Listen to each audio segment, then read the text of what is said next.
Conferring an honorary doctoral degree is the highest honor a university bestows. I now call upon Dr. Kevin Hewitt, Chair of Dalhousie Senate, to present the candidate for the degree of Doctor of Laws, honoris causa.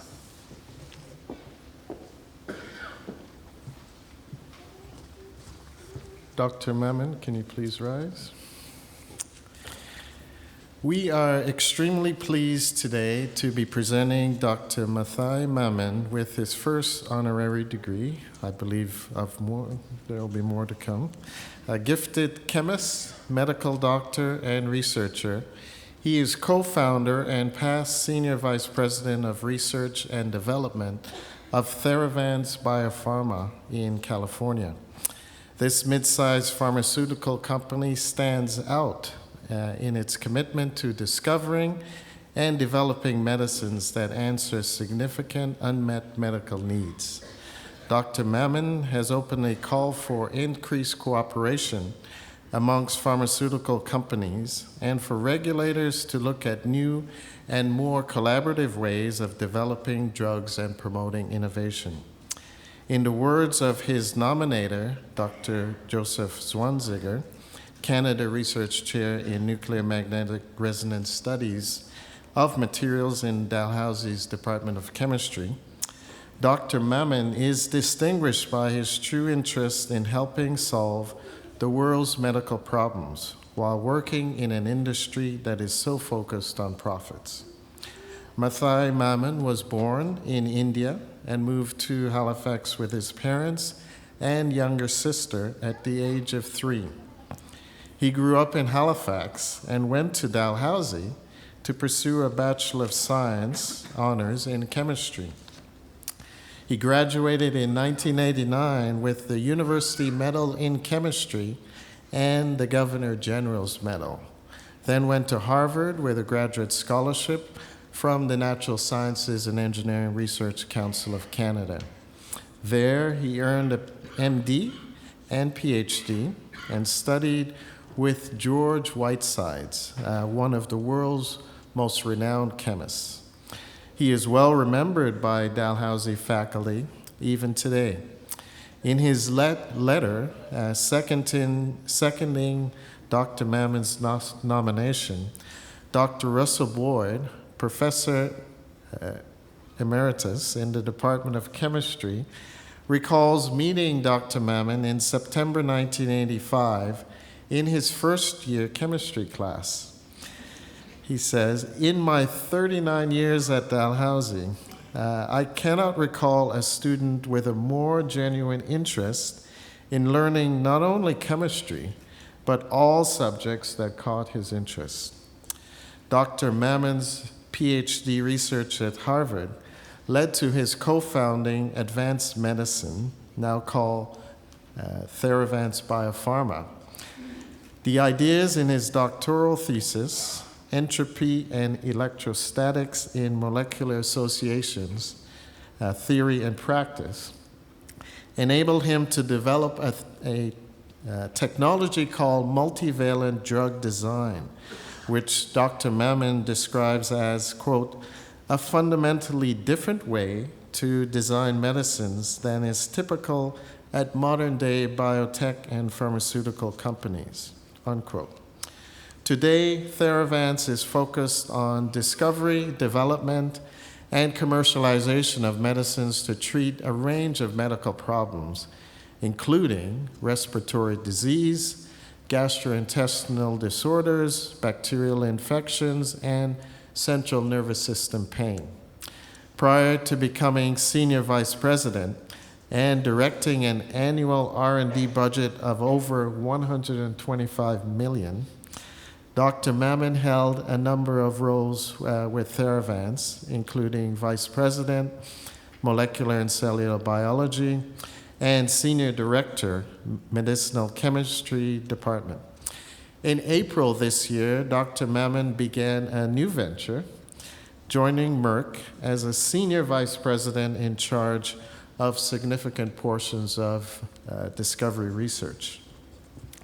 An author or co-author of more than 100 journal articles and patents, Mathai Mammen is a frequent presenter at international conferences and advisor to biotech startups. He has also spoken at NATO and Gordon Research conferences to promote the exchange of ideas in the biological, chemical, and physical sciences, and served as scientific advisor to the Defense Advanced Research Projects Agency Council for Bioterrorism Defense. Dr. Mammen has always shown great pride in his affiliation with Dalhousie, which he describes as having, quote, one of the very strongest undergraduate chemistry programs in North America, unquote. He has been on the Dalhousie Advisory Council since its creation in 2010, joining more than 24 volunteers from across North America who get together twice a year to discuss the university and how it can engage with and give back to the community.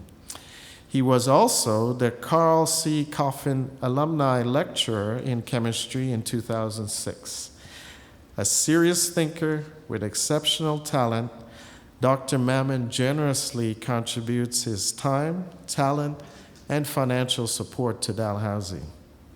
Both a scientist and an entrepreneur, Mathai Mammen has written of his daily work that, quote, a chemist has the ability to create something that has never existed before in the universe, which never ceases to amaze me, unquote. His sense of wonder and purpose, combined with a pragmatic drive to fill unmet medical needs, makes him an ideal recipient of an honorary degree from Dalhousie. So, in recognition of his inspirational leadership in the field of medical research, I ask you, Madam Chancellor, in the name of the Senate, to bestow upon Dr. Mathai Mammen the degree of Doctor of Laws honoris causa. If you would like to step in. Mathai Mammen, by virtue of the authority vested in Dalhousie University, I admit you to the degree of Doctor of Laws honoris causa with all the rights, privileges, and responsibilities appertaining thereto. Congratulations.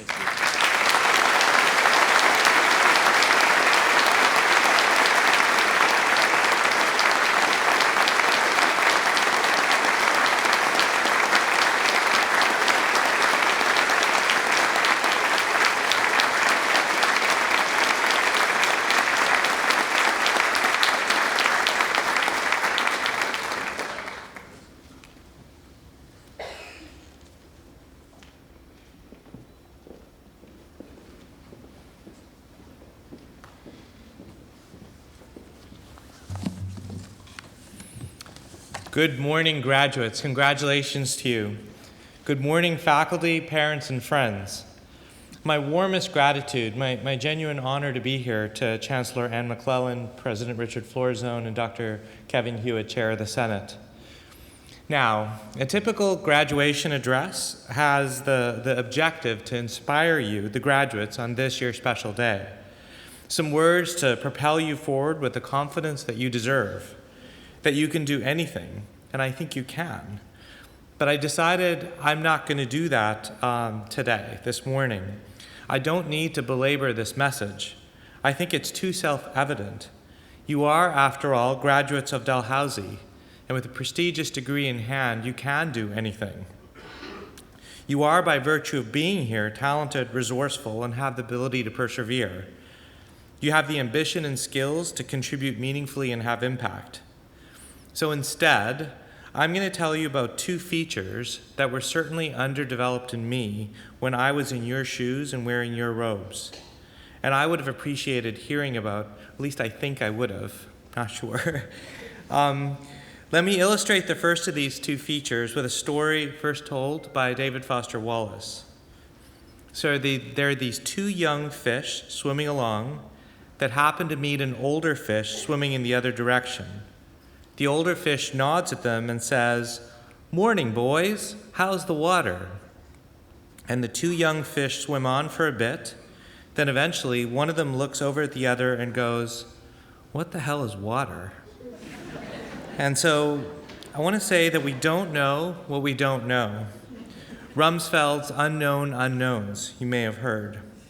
We're blind to much, yet we suffer today in this world from intellectual and moral overconfidence. We're at risk for outright arrogance. Humility is the first of the features I want to discuss. Humility comes from the Latin word humilitas, a noun that derives in turn from the word humus, meaning ground. So humility is therefore grounded. And I wish for you to embrace humility or groundedness today of all days. As many of you will know, I'm realizing modern astrophysics teaches us that the universe is vast, but has no center per se. So therefore, you can't be it. The opposite of humility is pride and arrogance. These traits generally get in the way of success, I find, and I believe in the way of happiness and fulfillment. It's important to know that humility leads to growth, where I think arrogance leads to stagnation. And it's important to know that humility is developable. It will develop naturally, but you can do so intentionally. It need not be inherent like the color of your eyes or your shoe size. It can be exercised like a muscle and strengthened. I believe that I lacked humility when I stood here 27 years ago, and with a fair bit of conviction, I thought I knew something about chemistry and math and physics. After all, I was taught by some of the greats, Drs. Don Arnold, Jim Pincock, Russ Boyd, Marianne White, Jacob Verporti, Huntley Blair, many others. They imparted their wisdom and knowledge on all of us in the classes that you and I both took. And we devoured it. I remember devouring it hungrily. What reason was there not to feel confident on this day of graduation? In the couple of years that followed my time at Dal, the notion that I was given an excellent education by the faculty here was reinforced even further. As Dr. Hewitt said, I went off to Harvard after finishing at Dal, and I found myself more than well prepared for all my classes in chemistry and medical school. And when I entered the second year, however, of my graduate education with my mentor George Whitesides, I remember going to a Christmas party at his house. So I walk in, and just to the left of the front door is his office, fairly sizable office. And I was struck that against all the walls of his office were stacked piles and piles of journals, but still, almost creepily, still in their plastic wrapping. And so I said to him, "So George, what's the deal with the plastic wrapped journals?" And so he responded that he had learned that in time he needed to unlearn a certain amount of knowledge in order to contribute meaningfully, and that the stacks were a reminder that he didn't want to be biased by the literature. So he didn't want to be biased by the literature.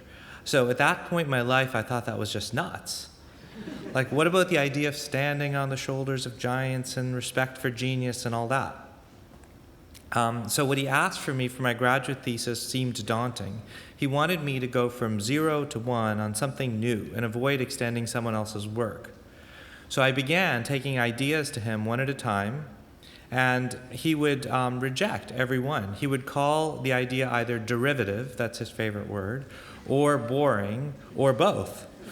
So he was looking for something new, and I began feeling fairly embarrassed, and that embarrassment increased with each rejection. So big wet doses of humility. At some point, I stopped fighting it, finally, and I started truly questioning what I thought I knew, and I stopped being biased by what I thought I knew. In time and through many honest conversations with many amazing people, and moments of sheer desperation, mind you, something cool did come of all this. And initially I had planned on making an academic career of the work that I had done and extending this work, but instead decided to take a left turn professionally and start a company. So Theravance, that company, got off the ground in '98 with the intent of creating a whole new suite of medicines. So fantastic. I felt good. I felt like I was back on track. But then we discovered we had a company, we had hired talented scientists, We even had funding, but it turned out that we had actually no idea what we were doing scientifically. But even more amazingly, as I learned over the years, nobody in the pharmaceutical area, I feel, know what they're really doing scientifically either. More than 90% of what's tried fails. Not enough is understood about the approach of a creation of a medicine entirely logically or reliably. Despite what we might learn in school and despite what we read and learn around the various ongoing omics revolutions, it was increasingly obvious that we have trouble fixing disease since we don't always understand its cause. And even in those rare circumstances where we do, to impose the right biology at the right time at the right place was rarely possible. So almost every idea I had during that era seemed to fail, and for years, over and over again. So in time, because of that and because of the nature of the individuals that were involved in that company, the people that we were hiring, Theravance took on a culture of humility, a collective sense of humility, that ideas could come from anywhere, just absolutely anywhere. Hierarchy became meaningless and even counterproductive in that group. Win together became a core value of the company, and we lived it every day. All statements should be contested, and tension should in fact exist with every major decision. And I have to say it was very hard at first for many who were new to the company as they came in, who expected a bit more deference to their authority than we were giving. Our collective efforts over close to 2 decades yielded a few medicines for asthma, COPD, and pretty dangerous gram-positive infections. And there are 12 more possible medicines in trials. I know from these 2 decades of experience that there was absolutely no room for arrogance. Arrogance led to bad decisions by my experience and led to failure. We needed to win together, and that winning together sense was enabled by a deep personal and corporate humility felt by all. For those interested in humility and leadership, I recommend reading Jim Collins, who has a fair bit to say on the topic, and not Donald Trump, despite much of his insistence over the last couple of weeks, I notice. So let me turn to the second foundational life skill. It's very important to me too, empathy. So humility and empathy. Empathy is closely related to humility. I think empathy flows out and is in fact demanded by humility. To work productively alongside others, one needs to be able to understand another's perspective, both the what and the why. Every person will have a different background, different biases. All of us peer through different lenses onto our world. The opinions of even so-called factual matters depend sometimes on life circumstances and perhaps even on the day we happen to be having. As a flawed human being, to work with other flawed human beings demands empathy. So humility and empathy became my own core values and how I led the groups at Theravance and continue to lead groups at Merck. For those interested in empathy, the wise Brené Brown, I feel, is a guru on the subject and is well worth reading. Now, importantly, some people seem born with the trait, and others like me need to work hard to develop it. But the wonderful news about empathy and what I try to tell others is that you can develop it. Every day, if you deliberately look at those you meet, like really look at them and wonder what do their faces say, and listen to them, really, really listen. What are the words they're saying? Wonder what they're not saying. Wonder what they're thinking, and try to actually feel what they feel. If you do this, I believe in time your ability to empathize will grow and will become even natural, effortless. There's some inherent reciprocity that's triggered in people by being empathetic, a connection, and humanity, I think, is ultimately about such connections. So humility and empathy were important in my education and professional life, but they proved critical and even life-saving in my personal life. This next story is a bit difficult for me to relate, but I think it's important for you to hear, and it relates why these two traits have not only been important to this point, but were elevated in status to the very top. So my wife Anna and I were married and had our first child Matthew on Christmas Day of the year 2000, and life was absolutely wonderful.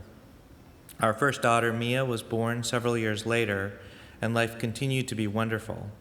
Or it was until Mia was about 6 months old and we realized that something was wrong. She was not developing properly, and Mia seemed to be always in pain.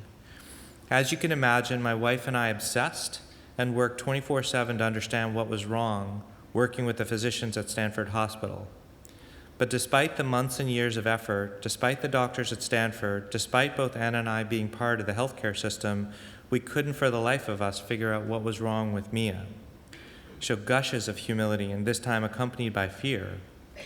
Mia was the sweetest of angels, showing tremendous persistence and grit through her life that was often defined by pain and suffering.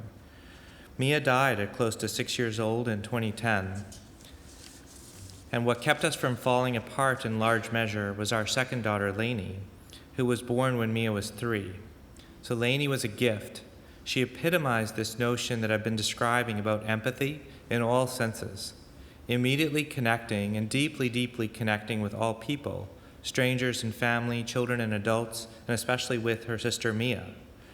After Mia died, Lainey helped our family by saying and doing what was needed at any given moment, by sensing what it is that we needed. But then stunningly, tragically, and almost unbelievably, Lainey died about 2 years and 3 months ago, suddenly of an appendicitis that was too difficult to diagnose, despite several trips to the ER over 3 days. So despite all that training and knowledge held by ER doctors and us, Lainey died. A nuclear bomb went off in our family, followed by just silence. So we were frozen, absolutely solid. And in the days, months, and years that followed, our survival and our thawing depended on empathy. Without the mutual empathy felt by us and given by many, many people, I don't think I and my family would be here today. We were lifted up and cushioned. And in turn, I lifted up empathy and humility to be the two most important elements of life and lessons reinforced by my daughters. So I leave you this morning with this. Be deliberate and intentional in developing a strong sense of humility and empathy. Humility and empathy are key life skills. Practice every day.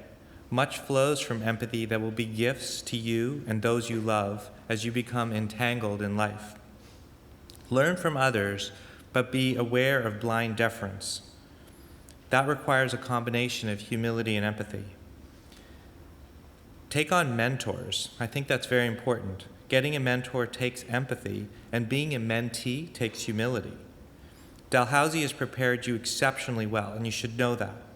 You just need to acknowledge what you and I know and embrace wholeheartedly just how much you and I don't know.